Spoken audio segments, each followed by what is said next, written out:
Азаттық дегеніміз ол азаматтардың құқықтарының қорғалуы. Әрбір сотта, әрбір мекемеде азаматтардың ойы, пікірі, құқықтары биік болу керек. Бұл біздің басты міндетіміздің бірі. Енді ең үлкен мәселеге келейік. Біздің қазақтығымыз. Біз дүниеге қазақ болып келдік. Қазақ болып қалуымыз қажет. Мына жаһанданған заманда дүние өзгеріп келе жатыр. Әртүрлі ойын ережесі де қалыптасып келе жатыр. Бұл жерде біздің басқадан өзгешілігімізді сақтап қалуымыз керек. Ол өзгешілігіміз біздің ұлттық кодымыз, біздің дәстүріміз, тіліміз, діліміз, рухымыз. Осыны сақтай білсек қана біз тәуелсіз мемлекет болып қаламыз. Осыны сақтап қалсақ қана біз болашақта Қазақстан деген тәуелсіз мемлекетті құрып, оның іргетасын берік қыла аламыз.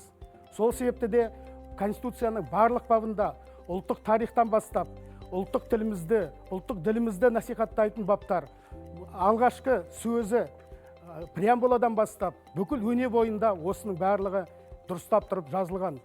Ең бастысы біздің еліміздің болашағы осы Конституция арқылы тізбектеліп келе жатыр. Ендігі үлкен мәселе асқақтық мәселесі. Біз асқақ ұлт болуымыз керек. Біз жаңадан Конституцияны жазған кезде преамбуласынан бастап тарихымызды атап өттік, бүгінгі күнімізді атап өттік. Ал болашағымыз қандай болады деген сұраққа Конституция жауап беріп жатыр. Біз тұңғыш рет Конституциямызда инновация, білім, ғылым мәселесін үлкен мемлекеттік саясаттың негізі деп таныдық. Біз Конституциямызда тұңғыш рет әлемде бірінші болып, өзіміздің цифрлы құқықтарымызды жазып өттік оның ішінде. Біздің күнделікті өміріміз қалай өтетін болса, цифрлы өмірімізде солай қорғалуы керек деп есептейміз. Осының барлығы да біздің елдің болашақ бағыт-бағдарын, оның қайда дамитынын, қалай өрбитінін айқындайтын дүниелер. Бізге мықты бизнес керек. Бізге азаматтардың ой еркіндігі қажет. Осы арқылы ғана біз елімізді дамыта аламыз. Конституцияда осы себепті адамның үйі, мүлкі, бизнеспен айналысу құқықтары өте жақсы қорғалған. Бұның бәрі бір нәрсені меңзейді.